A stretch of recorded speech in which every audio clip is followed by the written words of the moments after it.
আসসালামু আলাইকুম। সবার কি অবস্থা, কেমন আছেন? এখন থেকে আশা করি আমি নিয়মিত ডেইলি ব্লগগুলি আপনাদের সামনে শেয়ার করব। তো আজকে আমি এখন রান্না করছি পটল দিয়ে চিংড়ি মাছ রান্না করব, আর হচ্ছে মাসকলাইয়ের ডাল দিয়ে লাউ দিয়ে রান্না করব।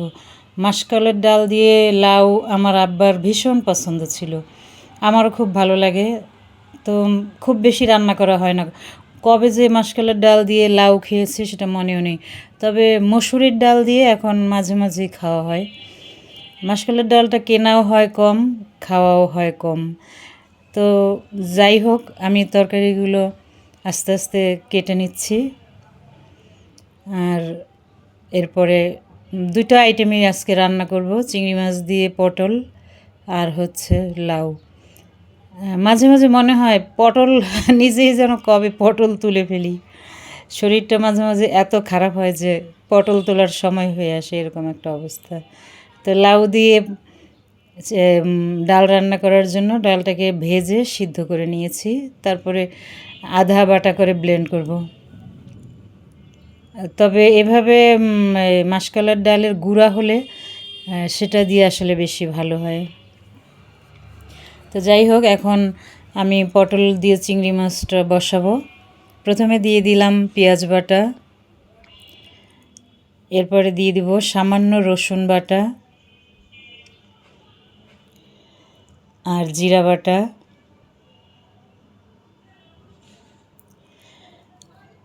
তারপরে দিয়ে দিচ্ছি হলুদ গুঁড়া সামান্য এবং মরিচের গুঁড়া, তারপরে পরিমাণ মতো লবণ। এই সবগুলো ইনগ্রেডিয়েন্টস দিয়ে একসঙ্গে ভালো করে কষিয়ে নিব। আসলে মশলা কষানোর উপরেও অনেকটা তরকারির মজা নির্ভর করে। অনেকে কাঁচা অবস্থাতেই দেখা যাচ্ছে তরকারি দিয়ে দেন, সেক্ষেত্রে একটু হলুদের গন্ধ আসতে পারে, বা হলুদ বেশি হয়ে গেলেও অনেক সময় হলুদের গন্ধ আসতে পারে। মশলাটা একটু বেশি করেই কষাতে হয় সময় নিয়ে, তাহলে সেক্ষেত্রে ওভাবে তরকারি থেকে হলুদের গন্ধ বা রসুনের গন্ধ আসার সম্ভাবনা থাকে না। তো যাই হোক, আমি ভালো করে মশলাটা কষিয়ে এবার দিয়ে দিচ্ছি চিংড়ি মাছ। এখানে দেখেন এই চিংড়ি মাছটা কেমন ডিমওয়ালা। আসলে ডিমওয়ালা যে কোনো মাছ খেতে খুব ভালো লাগে, তবে এগুলো না ধরাই ভালো। এই একটা মাছ কত হাজার হাজার পোনা ছাড়তো, মাছ হতো।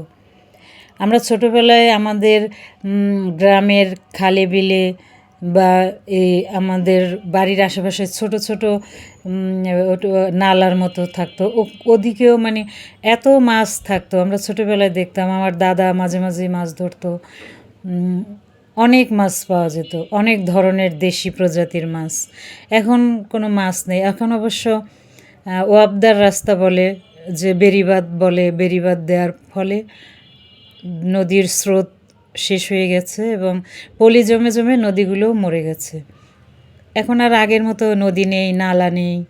আগে বৈশাখ মাস এলে নতুন পানি উঠতো নদীতে, থই থই করতো পানি, আর সেই পানি দিয়ে নালা দিয়ে ক্ষেত খামার সব কিছু ভরে যেত। এখন আর তেমনটা মনে হয় না, খুব কম মনে হয় এখন পানি ওইভাবে ওঠেও না খালে বিলে। তো আমি মাছ কষিয়ে এরপরে পটল দিয়ে দিয়েছি, পটলটা কষানো হয়ে গেছে। এখন আমি সিদ্ধ হওয়ার মতো ঝোল দিয়ে দিয়েছি 1 কাপ পরিমাণ। এরপরে আমার পটল রান্নাও শেষ হলো। ওঠানোর আগে দিয়ে দিলাম ধনেপাতা আর 2টা কাঁচামরিচ। এভাবে পটল দিয়ে চিংড়ি মাছ রান্না আমার কাছে খুবই ভালো লাগে। এই পটল তরকারিটা অনেকেই পছন্দ করে না, আমারও খুব একটা পছন্দ না, তবে এভাবে রান্না করলে, ভাজি করলে ভালোই লাগে। পটল আমরা খুব বেশি একটা খাই না, মাঝে মাঝে আনা হয়। 2টা তরকারি বিশেষভাবে অপছন্দ, এক হচ্ছে কাঁকরোল, 2 হচ্ছে পটল। তো মাঝে মাঝে এভাবে চিংড়ি মাছ দিয়ে ভাজি করলে ভালোই লাগে। যেহেতু এগুলি সবজি বছরের 2-1 বার খেতে হয়, না হলে তো ভুলে যাব যে কোনটার কী স্বাদ। তো যাই হোক, আপনাদের সঙ্গে আসলে গল্প করতে ভালো লাগে, তাই দেখেন আমার রান্নাটা শেষ হয়ে গিয়েছে। এখন আমি লাউ রান্না করব। তো ডালটাকে প্রথমে আমি সিদ্ধ করে নিয়েছিলাম, ভেজে তারপরে সিদ্ধ করেছি। এখন এটাকে ব্লেন্ড করব, আধা বাটা করব, খুব মিহি করে বাটবো না আর কি।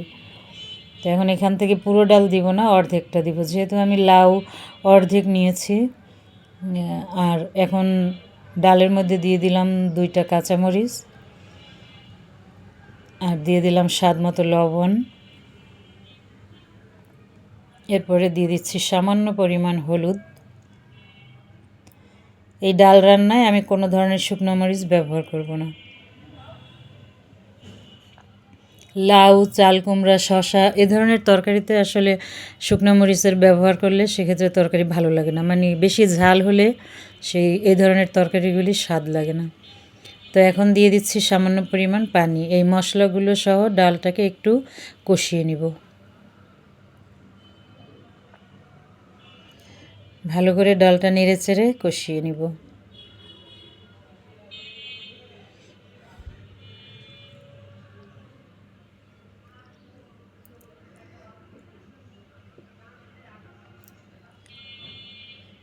ডাল যেহেতু সিদ্ধ, সেক্ষেত্রে খুব বেশি কষানোর দরকার নেই। তবে হলুদ গুঁড়া দিয়েছি, এখানে পেঁয়াজ বাটা দিয়েছি, জিরা বাটা, আর হচ্ছে লবণ, এগুলোই একটু গন্ধ কাঁচা ভাবটা চলে যাওয়া পর্যন্ত নেড়ে নিব।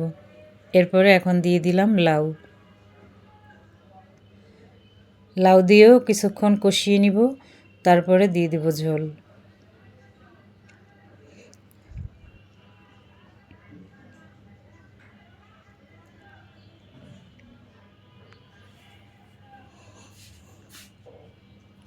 এভাবে লাউ রান্না করলে বেশ ভালো লাগে। এই লাউটা আমি কিছু কিছু রান্না করার সময় আমার আব্বাকে ভীষণ মিস করি। আমার আব্বা খুবই সাধারণ খাবার দাবার বেশি পছন্দ করতেন। যেমন এই গরমের দিন এলে কাঁচা আম দিয়ে ডাল, জলপাই দিয়ে ডাল, তারপর পাট শাক দিয়ে ডাল, উচ্ছে ভাজি, এ ধরনের গুঁড়া মাছ চচ্চড়ি টমেটো দিয়ে, এ ধরনের খাবারগুলো আমার আব্বার ভীষণ পছন্দ ছিল। আমার আব্বা অত্যন্ত রুচিশীল একজন ভদ্রলোক ছিলেন। এর মধ্যে আকাশে আজকে সারাদিনই মেঘলা, 2-3 দিন যাবতই খুব মেঘলা। আজকে একটু একটু বৃষ্টি হলো, সেই বৃষ্টিটাও আপনাদেরকে একটু দেখাচ্ছি যে কীরকম বৃষ্টি হচ্ছে। আমার বাসার সামনে দিয়ে আকাশ দেখার জন্য এই 3তলা বিল্ডিংটা এখনও আছে। এটাও শুনছি ভেঙে বহুতল করা হবে, তখন আর আমার আকাশ দেখা হবে না। অবশ্য তখন পর্যন্ত হয়তো এখানে আর থাকাও হবে না। ভাগ্য কোথায় আবার নিয়ে যায় কে জানে। এই বাসাটাতে আছি আমি আজ 12 বছর। তবে এই বাসাটা এখন নিজের বাসার মতো আপন মনে হয়। বাসাটা খুব ছোট, ইচ্ছা করেই ছাড়ি না, মানে এখানে আসার পরে আমি কোনো ধরনের কোনো সমস্যা ফিল করি না। বাসায় পানি থাকে না, কারেন্ট থাকে না, গ্যাস থাকে না, এরকম অনেক এলাকা আছে, কিন্তু আমার এই বাসাটাতে আমি 12 বছর একদিনের জন্য আমার এই ধরনের সমস্যা ফেস করতে হয়নি। এমনকি প্রতিবেশীরা, আশেপাশের মানুষজন সবাই এত ভালো, কেউ কারো দিকে নজর দেওয়ার সময় নেই, যার যার কাজে শেষে থাকে, দেখা হলে কুশল বিনিময়। এটাই আমার কাছে খুবই ভালো লাগে এই এলাকার পরিবেশটা। তো যাই হোক, আমার লাউ অলরেডি রান্না করা শেষ, পেঁয়াজ বাগার দিলাম, এরপরে দিয়ে দিয়েছি একটু ধনেপাতা। এই ট্রাস্ট মি, এই লাউটা এত মজা হয়েছে, এত মজা। আপনারা অনেকেই ডাল দিয়ে লাউ রান্না করেন, কিন্তু আমি আজকে যেভাবে রান্না করেছি এভাবে রান্না করে খেয়ে দেখবেন, এরপর থেকে বলবেন যে না, আমি আসলেই পাকা রাঁধুনি।